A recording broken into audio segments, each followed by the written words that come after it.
Or 3, 2, 1. I just caught a vibe with you, baby.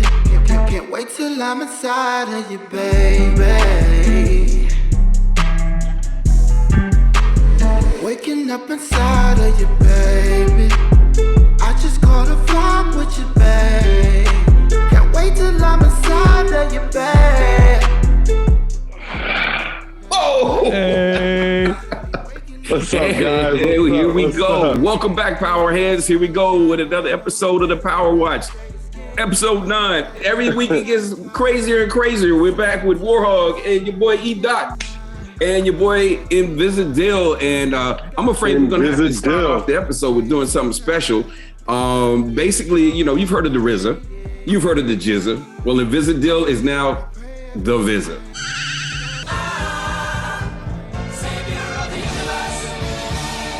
Got that deal? Copy that. You know how he likes the attention drawn to himself. All right, so here he we go, absolutely man. loves it. He Wow. absolutely loves it. We were like flabbergasted with episode 8. Now what are they doing? If they could have ever one-upped episode 8, it had to have been episode 9. And once again, as I talked about last time, this is definitely now the best episode of Power ever. And I mean, I don't know if Courtney Kemp can keep doing this over and over and over again, but it was amazing. It was action-packed. We learned a lot. I think there's a lot of stuff that we need to unpack this episode as far as whose characters, and really like some of their backstory. I think we really need to unpack this. Let's get it started. Oh, your boy is getting flashbacks and like, I don't know if it's post-traumatic stress syndrome, and it's finally all starting to settle in on Tariq about all the people that he's either directly or indirectly responsible for as far as them not being here anymore. Hey, let me say this though, because this is very interesting. Did a lot of my Power research, and I want to say it was about 50-50 on when they saw, because they only showed the Carey Milgram piece of his flashback. So some people thought, boom, maybe Zeke got in there in time to save her from being some strange fruit. And other people thought it was a dream. And, from what we saw now, we know it was a dream. And that was crazy because they kind of kept us on our toes for a week of like, well, we saw Carey Milgram. Doesn't mean she's alive. Is this a dream? Like, what's going on? Courtney Kemp definitely told us a lot was going to be revealed in this next episode. And the fact that that was a dream was absolutely amazing. Yeah, she's definitely swinging from the poplar trees, just like everybody else. I really think that Fiddy has like some type of clause in his contract where he's, no matter if it's dead or alive, he's going to be appearing in at least 13 episodes per season. And then your girl Raina, that was like killer right there. But then your boy Proctor, because he hit it up with, oh, now that you've orphaned Lisa Marie, have you been checking on her? Exactly. And you got to think about the amount of people whose children are now orphaned due to Tariq, right?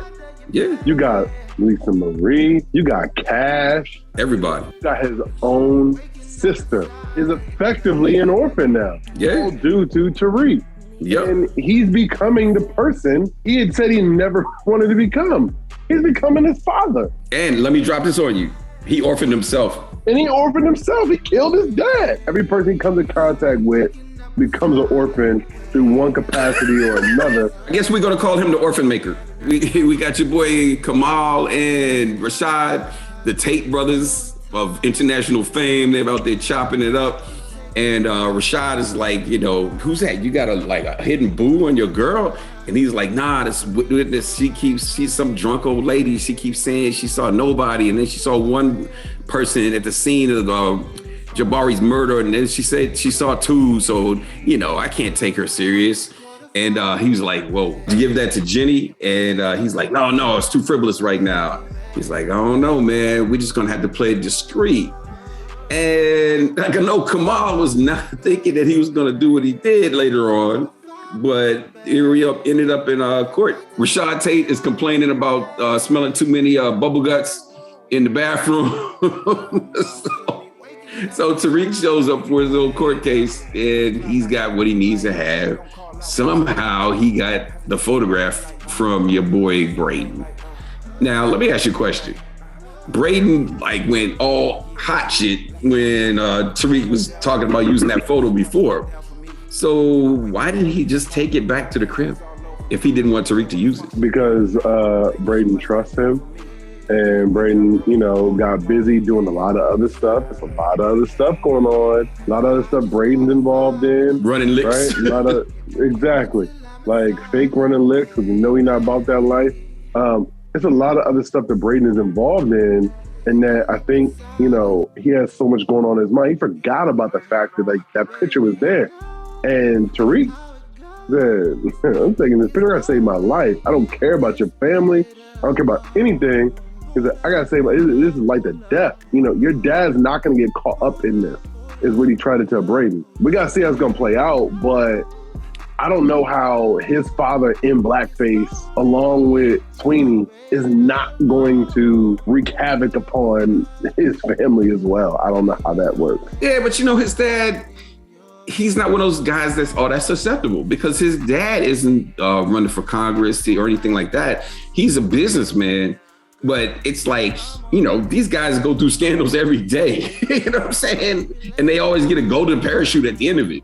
So it's like, if you're a congressman, you can be kind of screwed, or you're in the public life that's dependent upon the public, that's a whole different world. But, it is a little different with him. Now we're shooting forward to your situation like, where's Monet staying now? Apparently she's staying at Mecca's because they're having some little conversation. So we knew this right from the beginning. Where else was she going to go? She got put out the house. He's in full smash mode, but she's like tripping because she knows that, he's not really thinking at this point in time, and he's kind of out there as far as being involved with Carrie and everything like that. And everything is just getting kind of crazy and hectic. So she ends up dipping out of there. And she was like, Mecca was telling her, I'm gonna meet with him. By the way, I don't know if you caught it, but I didn't catch it. When the hell did Zeke get Mecca's number? No, well, what we have to, give a little bit of creative room for. I call them powerisms, right? Like, there's a lot of shit that don't make sense in power from a practical standpoint. But we still got to call it out. He got the number somehow. I don't know how he got the number. To me, is irrelevant. The fact that he called Mecca and not his mother, I think, is more relevant than how he got the number. Yeah, and he was running from his mom. So, yeah, your girl Monet is out, and he's having a little conversation with your boy Kane. And Kane's like, I gotta go. No, that's not how this works. And then he's like, nah, nigga, this is how it works. And then I'm like, did he really just pop off to Mecca like that? Yeah, I didn't get that at all. I'm like, look, dude. You stole this man's drugs. You stole his money. You stole that bag. You stole the ring. Like, last thing I'd want is to potentially piss this dude off. You are acting like shit is sweet. No, you need to be very compliant right now. So I think Mecca gets his point across with the young standing choke again. He doesn't quite do it to the point where he did his boy enough, but he definitely gets the point. He's put your hand on the chopping block. At this point in time, it's like Kane has no idea whether or not he's about to lose some fingers or hand. He knows this dude is coming from the Middle East from his previous experience where they chop hands off sometimes when you commit a crime. And he's like, give me a print. And so the next thing he logs in, and then your boy Mecca informs him that he is now number two. But now he's like, you got to live here forever. Keep everything secure. Going to what you were talking about, though, I think something is very interesting. When you talk about the Muslim aspect of, if you steal something, they chop your hand off. That goes back to him being in the military, which if we want to really dive deep into power, we have to understand that when Ghost was asked about where his brother's at, he said he's off in the military. Oh. And now we're seeing that this guy was off in the military. He knew who Tommy was. He knew who Tosh was. He knew who a lot of people were. And he said, something that we're gonna get to later, but he knows all these folks. Let's not forget to mention Ghost speaks Spanish. Yeah, he does. So let's not forget to mention that I do think there is some credence to Mecca, aka Dante, being Ghost's brother. or writing enough that they seem as though he's related to Ghost, because they're given too many clues. So either he is, or they want us to believe it for something else that's coming down the line. Sometimes we got to give credit out here in the PowerWatch, even though I'm supposed to get all the credit. I just don't know what's going on with any of that stuff. But somebody on this show, from the very beginning, since the character first appeared, said somebody is a snitch or a rat. Your boy E-Dot pegged it from the very beginning. Nobody thought that. Nobody called it from the beginning. I said Mecca is either a snitch or he is a fed in some capacity. I said I don't trust him. I said that from the first episode Mecca ever came in, and I'm gonna tell y'all something right now.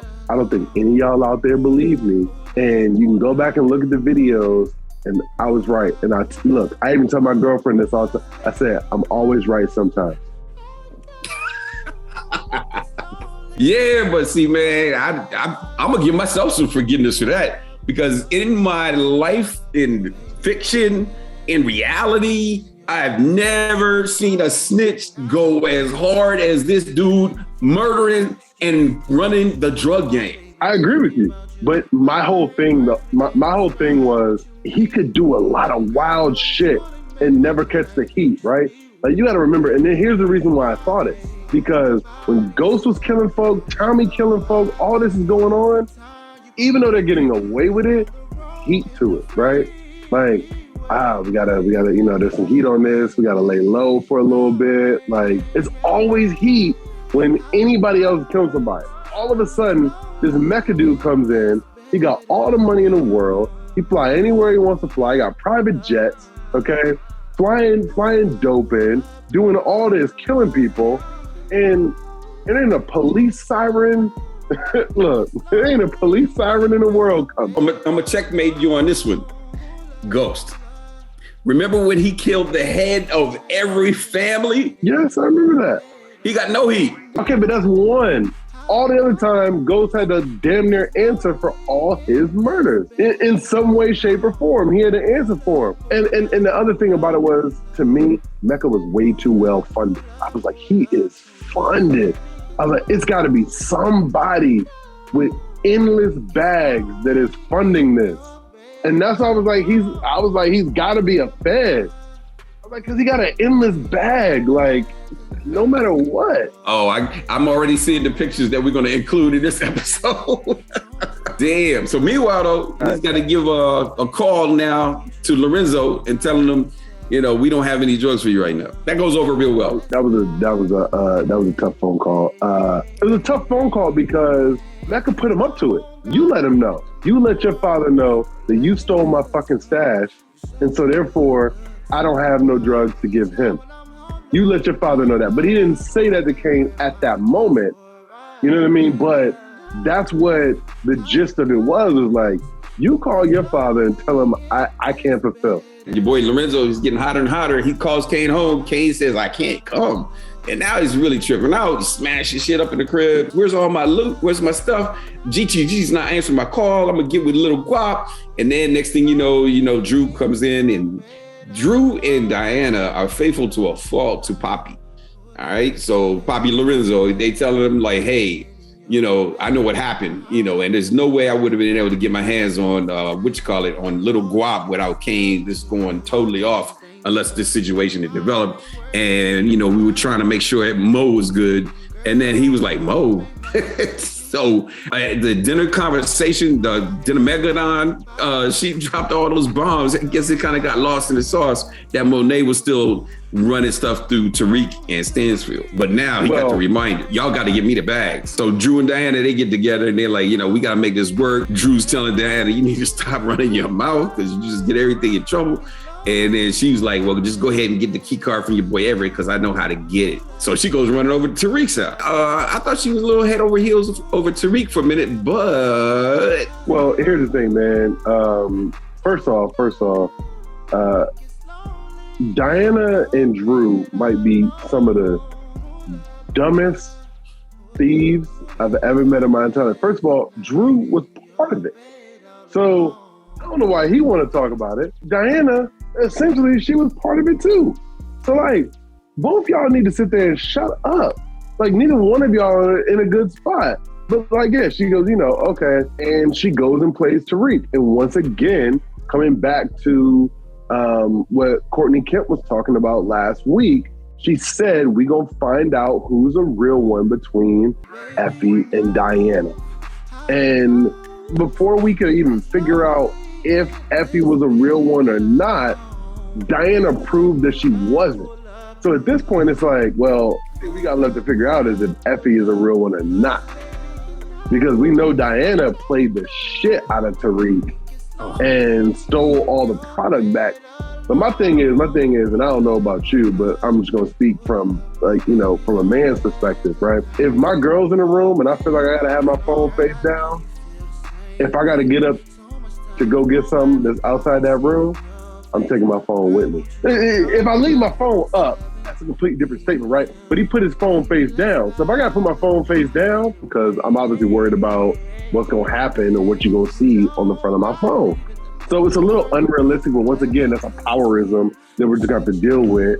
Ain't no man in the world that leave his phone face down in front of a joint he's messing with, leaving it if he gotta leave the room. I think I can speak for all men. We're taking it with him. This is another one of them missing situations. Like, did it really happen when she was on the roof?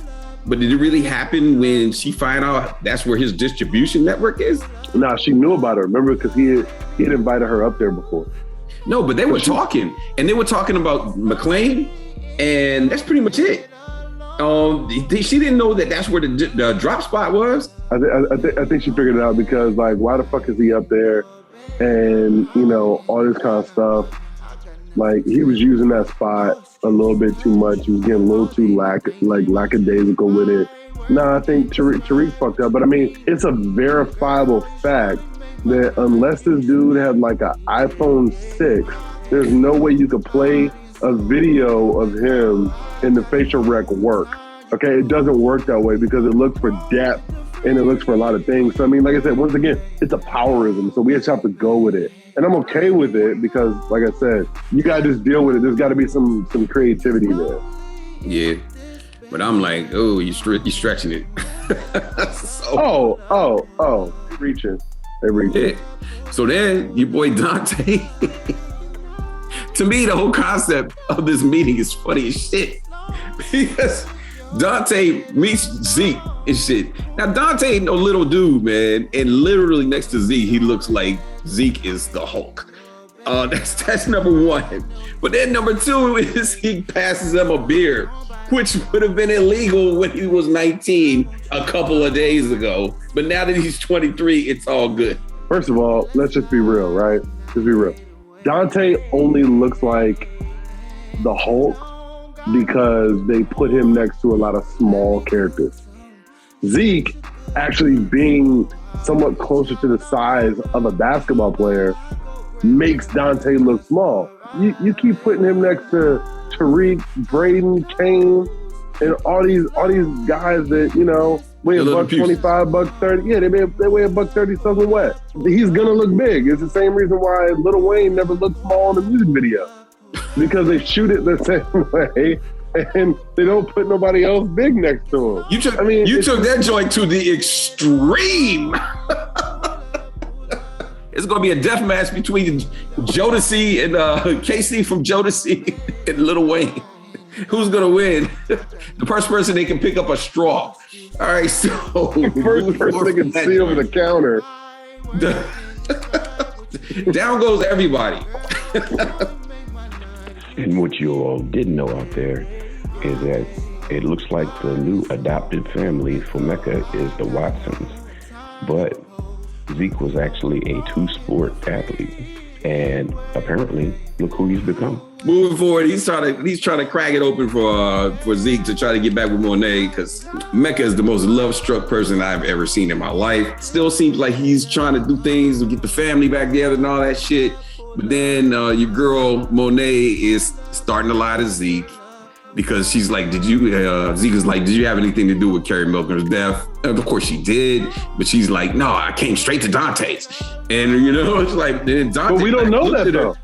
Looked at her like, what? You lied to our son again? And then he backed her up. But we don't know that, though. Because in Power, one thing I've learned, you can't assume a damn thing. For people who have died, unless I see a dead body, I don't assume that the person's dead. And in this situation, she said what she said to Carrie Milgram, but we never saw her actually string Carrie Milgram up from whatever she was hanging from. We never saw it. It made no sense because it's like Monet, like I said before, she could easily be a power lifter, but that's getting her up to the rafters by the ceiling fan or whatever the hell she was hanging from. And by the way, the ceiling fan never works, because you're just gonna like pull that shit out of the socket. So, that's what I'm saying. Somehow she got her up there, and it's like something's not right. I think they left it ambiguous on purpose, because I do think that there is a part of Carrie Milgram especially when she was talking with Monet, was like, my career is over, my job is gone. I don't have anything to, like, she basically was saying, I don't have anything to live for anymore. And maybe a part of Carrie, especially after Monet said to her, as long as you're here, Zeke will never come back to me, and I lost my son. A part of Carrie who cares about Zeke, has lost everything, felt that and was like, to me, it is possible that Carrie Milgram committed suicide on her own. I'm not saying probable, I'm saying it's possible. It would have been difficult for Monet to pull that joint off. I mean, for sure. Yeah. But since we saw the manicure, the pedicure, we know for sure that she's not tap dancing and no more. Then they all get together and whatnot. He brings it back to talk to Monet. Monet explains the whole situation. She was 16. Her parents are like, Dante is not in a position. As soon as he got locked up, they were like, you sure is not in a good position now. So we're gonna let Monet's sister go ahead and raise the boy. And then Monet was like, she always wanted a son. And, I just couldn't do anything at that point in time.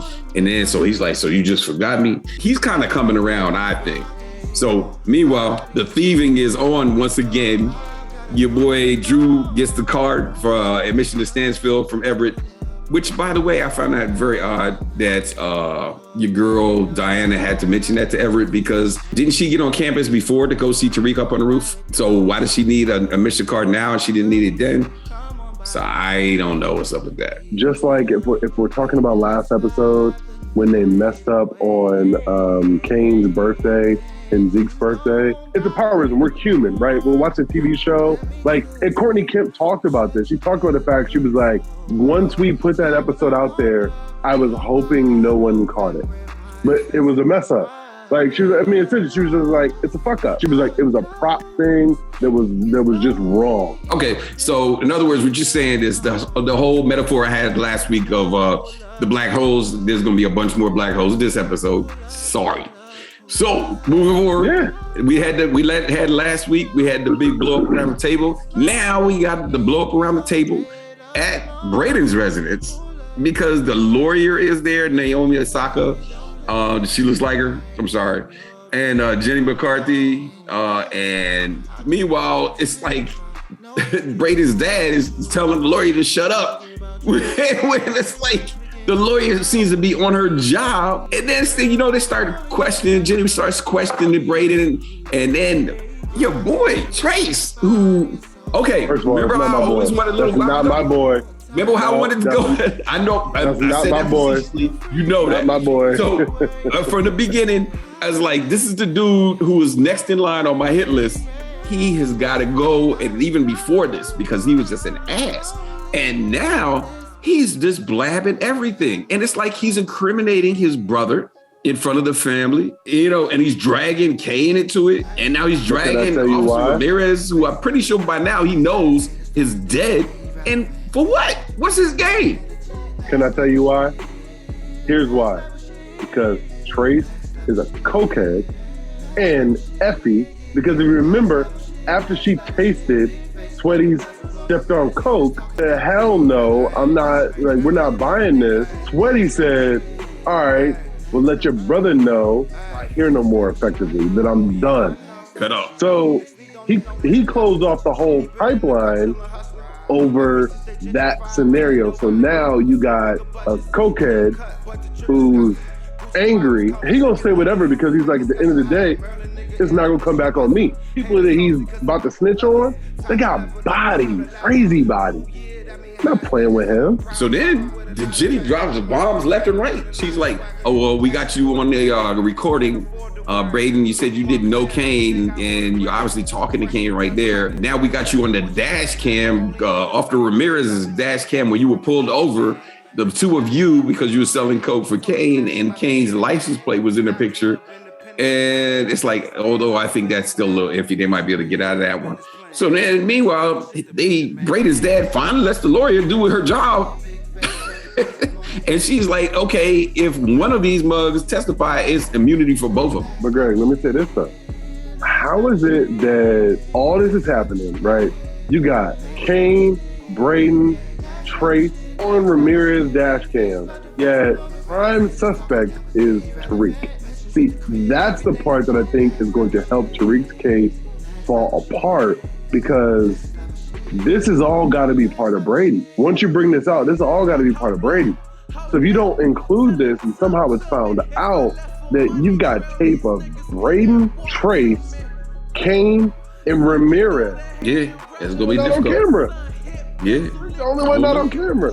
Moving forward again, so your girl Lauren is up in that joint, and she's still trying to plead her case and everything. And then she's like, they were after Braden, and he was like, well, what do you mean? And she's like, yeah, they had me wear a wire, and she said Braden and Lorenzo, some guy named Lorenzo, and he's like, wait a minute, Lorenzo, what do you look like? And she described Kane, and he was like, oh, you got to go. And she was like, no, the prosecutor said, he's like, you want to trust me or your prosecutor? You got to run, because this dude will kill you. She's going with the plan.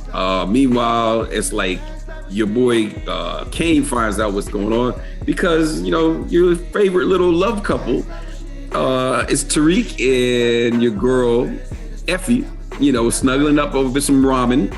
And I was like, I was wondering what flavor that was. And he's like still moaning about Lawrence type of deal and whatnot. And she's like, Malibu Barbie's a snitch. What are you talking about? And then so she's like, I got to take matters into my own hands. So she meets up with Kane, and I don't know if a spark is developing there or not. But she meets up with Kane, and then Kane's like, instead of taking it into his own hands, because he's got enough stuff heaped on him, he's like, let me put it in Braden's lap, which to me, I was like, do you really want Braden to kill her? Because Braden is no way going to kill her.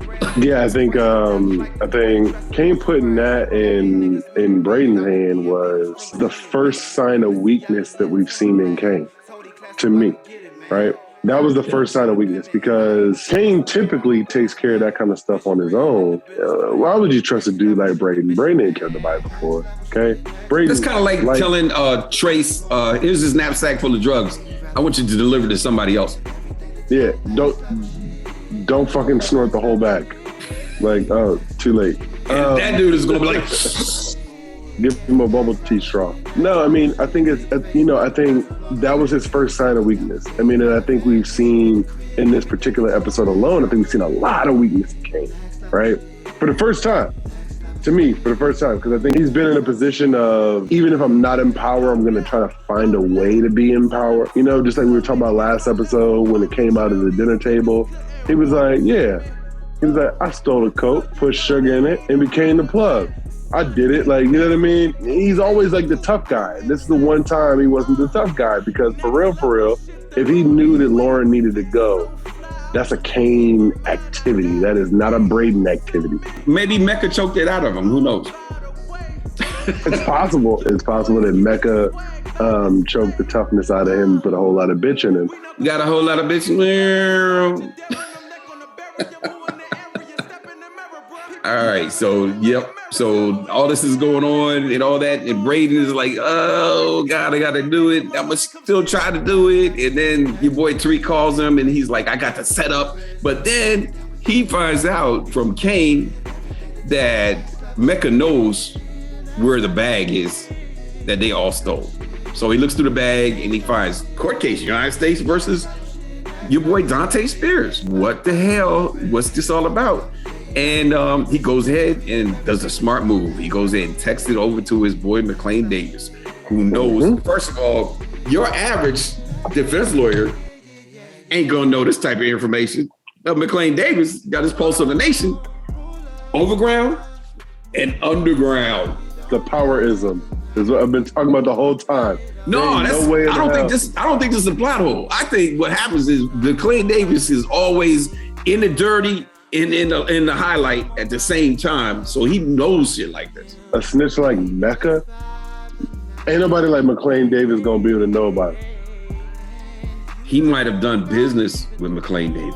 So then how do you explain, okay, well, I don't want to get too far ahead, but I was going to say, how do you explain one of the scenes that go ahead where we see Mecca choking out McLean Davis? Oh, you haven't seen that one yet? Oh, yeah. Oh, okay. But hey, you know what? Maybe that has to do with some type of dealings in the past, or maybe the current dealings. Who knows? Your boy Tariq was his brain went lightning fast on exactly how to handle this dude.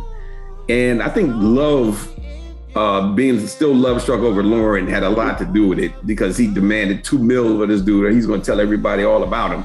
And he already has plans in motion, in case, your boy Dante, aka Mecca, decides to kill him immediately. He already has plans in motion that's going to get that word out, so he won't be safe anywhere. So Mecca folds, man. He's like, you think you work 2 megs? And he's like, yeah. So he basically punks Mecca, which is amazing to me. And so he's got the $2 million, and it's going to be in offshore accounts. And Lauren can get a hold of that. Meanwhile, like I said earlier, it's like there's too much going on with Effie. She's like feeling this dude Tariq now. And it's like he's like crying about Lauren, Malibu Barbie. So she decides to take matters in her own hands. And she follows your boy Brayden. Actually, it looks like we thought maybe, like, is he getting ready to kill her? He's pulling her out of the car with the gun. And then he tosses the bag at her from Tariq. And he's like, you go up to the bus station, blah, blah, blah. Uh-oh, who comes pulling up? First of all, I'll say this. No one in their right mind ever thought Brayden was going to pull the trigger. I never thought it. I didn't think he was built like that. I never thought he was capable. And I don't necessarily know that the bag was from Tariq, because here's the thing. He never made another stop that they showed, right? So he never made another stop. To me, it is very well possible that he knew he needed to get Lauren out of town. He brought the money to begin with and was going to drive her to a remote place and be like, yo, here's this money, the fuck out of here. Everything that happened that he said. Because he didn't make it. It wasn't like he went there. Tariq gave him that call like, oh, I need you to save Lauren for me and get her out of town. And then he had to make another stop. He never made another stop. He was never planning on killing Lauren because he was never built like that. And Effie knew that from the beginning, because he came to Effie and said, I was asked to do something. I don't really know how I feel about this. And Effie was like, well, you know what the right decision is. And when she said that, to me, that was her telling him, in her mind, she didn't trust him. And she knew that she was going to be the one that had to do it. But she did not hesitate, did she? She's like, you don't want to do this. And she's like, you're right, I don't. Bam! Pistol whip, out cold, drags her back to the car. Although I would have liked to seen her pick up Lauren and drag her to the car. That would have been interesting. But we don't know. But no, but we don't know. We don't know what happened. Let's be real. That is a good point, because basically what's happening is when she came creeping back into Tariq's crib, she looked guilty. But is it guilty because number one, she unintentionally hurt Tariq because he knows that he still has feelings for this girl. B, that she's lying to Tariq because she actually helped this girl get out of town but kept the bag. Yeah, there's so many different possibilities, but for real though, she killed her. Well, what about this? Like, because I think that this is definitely possible. What about the fact that did not kill Lauren? And part of the reason why she's getting back into bed feeling guilty is because she's debating within herself if she should have killed Lauren or should not have. And she didn't kill Lauren because of the fact that she knew Tariq cared about Lauren, and if that's going to come back in the future. Because, I mean, I think that's possible.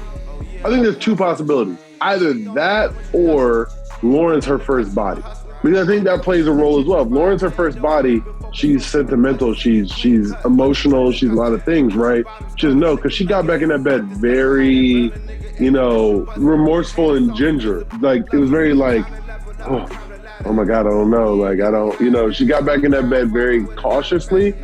And so to me, it's either she killed Lauren, or because she loves Tariq, she didn't kill Lauren. She sent Lauren on her way, and she's scared that maybe that could come back to bite her in the long run. Or she smashed Lauren, and we didn't get to see that scene, unfortunately, and then let her get away. Jesus Christ! Well, this took a whole turn, that I was not expecting. I'm assuming I'm not on speakerphone. Oh my God. Yeah, sometimes I gotta throw those at her. So meanwhile, your boy Mecca's coming back to the crib, and he finds Kane there with Monet. Monet's like, we're gonna leave with you. Just let's kill Lorenzo though. Me and all my kids coming with you, including Zeke. And it's making dude kind of happy. So he's thinking about plans and stuff now. Can we talk about another powerism? Another powerism is that when Kane called Monet, he said he was locked in the room. And when Mecca left, Mecca said, you're locked in here. There's nowhere for you to go. So another powerism that we just have to deal with is creative writing. How the fuck did Monet get in? Okay, I'm gonna put that on pause. You know why? She's got the key card to that dude's apartment. She's staying there. She never once been there. If you look at the scenes, she was never in that place. She was in another spot. Mecca got multiple spots. You got me all Master P, man. You got me Master P. Mecca never had Monet at the spots in which he was Mecca in. He had her at the spots in which he was Dante Spears. And if you really think about him, a lot like the spots he had Monet in, his house, his probably an apartment, condo, something like that. She's never been there. It was more. She never been to the news. You just flashed me back to all the times that they got together, and it was in restaurants or like really plush hotel rooms. It was never the loft. Nope, never. Damn. Okay, so the black holes, they keep it coming. Meanwhile, we got this upcoming episode type stuff, and here we got to talk about some big things about to happen. Number one, who is this character? Your girl, Courtney Kemp, had mentioned previously that there's going to be a character returning to the Power universe in Ghost Book 2, and that character has not popped up yet, at least not in the flesh. So is it going to be 2-Bit? Is it going to be Tommy? What's going on?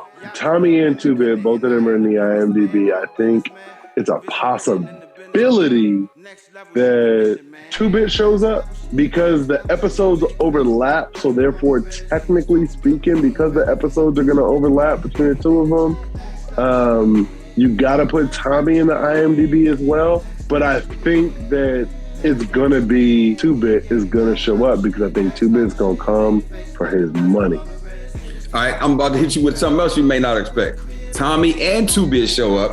2-Bit's about to break off Tariq again a few more times. And Tommy's like, hey, nah, we got other business. And they roll out. I don't think that that's impossible. I'll put it that way. I will say Courtney was specific when she said it. She said a character. She didn't say character. I've taken. But that's what she does. She plays with it. No, she's been. If you ever go back and look at when she does her lives, and then you see the next episode comes out, she's very literal. She does not answer questions that she can't answer, and she's very literal when she answers them. And she did say a character, so I do think it's going to be one of the two of them, either some way, somehow. in this, season. We missed the 2-bit, connection of some sort, maybe some type of flashback that we just don't really remember. Or maybe Ghost. Well, Amari Hardwick is not in the IMDb, so which would be perfect. She's not lied to us yet. Not true. No. She's not lied to us yet. When she tells us that Ghost is gone, like I said a long time ago, and nobody wanted to listen. But look, no, see that proves my point. Basically, she said, "But who knows what can happen?" No, that's not true. She has said Ghost is dead. She said it multiple times now on her live.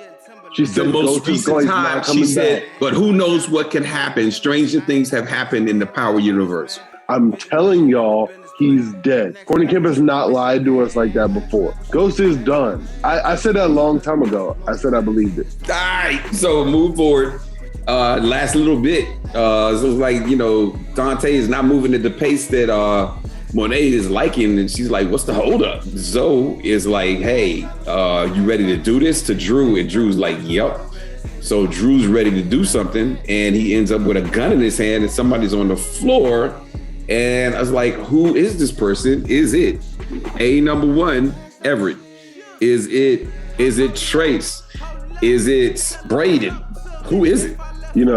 Obviously there's a beef with Everett, between the family because he's a snitch. There's a beef with Trace because he's a snitch, but we don't know if it's been known that he's a snitch, right? I would say this.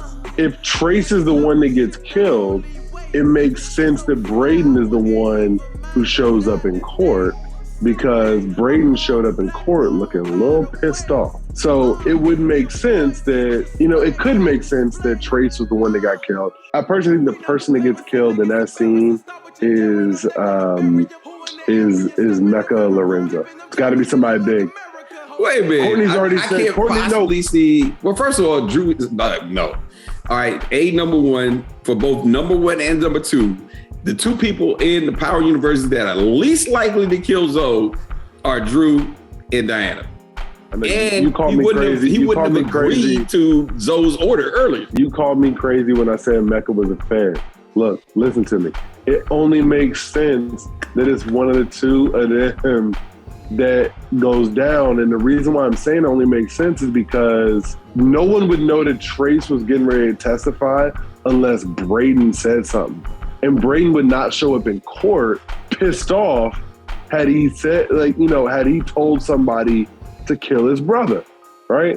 He don't like his brother. So the only two people that are left, as far as people that are going to be killed, that are going to be materialistic, because guess what? At this point, nobody's worried about Everett, right? Everybody's worried about Tariq. Everybody's worried about, that situation. Zoe and the whole fucking family is worried about Everett. Zoe's the only person that gives a fuck about any of that right now. And his whole focus is on Monet and how she screwed the family over, and how Tariq stole the drugs. So it's not going to be Tariq because, look, it's the premise of the show. So at this point, we're talking about Courtney said there's going to be some more major deaths, right? So if we assume Lauren's one of them, I think that this next death has to be Lorenzo or has to be Mecca. I think it's Mecca. They're both those. The two of them is too juicy. I think they're going to play that out for a whole nother season. I think it's going to be Everett or Trace. I'm be real. If we don't have a body, I can't confirm a death in Power because they like to bring people back. Like who? Let's not do this. It's like who? People come back. Come on now. We thought a lot of people were gone, and then all of a sudden they show back up. Shit, we thought Lakeisha was gone. She's gone. I know, but she wasn't the first time we saw her go. So we saw a body till Tasha put her on the marble floor. But we thought she was gone before that. I didn't. Once again, I don't trust a death in Power until I see a body. But if Courtney is telling us the truth, like she always does, she said there's going to be multiple deaths. So I'm. Oh, yeah, you politicking for the next move? What's going on here? If Lauren is one, I'm gonna say that one of the two power figures, no pun intended, has to go in the next episode. Am I going to be tuning in next week, man? And I'm like, where's E-Dot? Where's E-Dot? And next thing you know, it's Power Confidential Part 2, the second PowerWatch ripoff. Starring E. Remember when I told you that Mecca was a fan and you thought I was full of shit? Just remember that. And I said that a long time ago. I'm always right sometimes. Sometimes. All right. And with that, let's close out. Thanks to the Visa. Thanks to my man E-Dot. Warhog signing out. Thanks, y'all. Peace. Peace. Keep it on.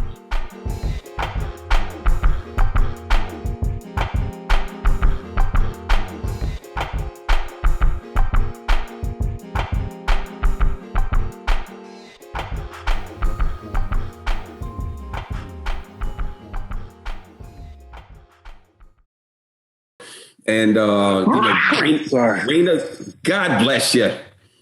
Thank you. Visa had the same issue earlier. I don't know what's going on here. It's like, is this some type of tele-COVID? What's going on? It was a sneeze. It wasn't COVID. Okay, thank you. All right. Don't you get started because I won't stop. So, right here, cheers. Moving forward. Cheers. Visa, I don't hear you, Visa. It's seltzer, so it's not very loud. But at least say you got a lime in it. You got a lime in it? Yeah, and a coconut. There you go. A lime in the coconut.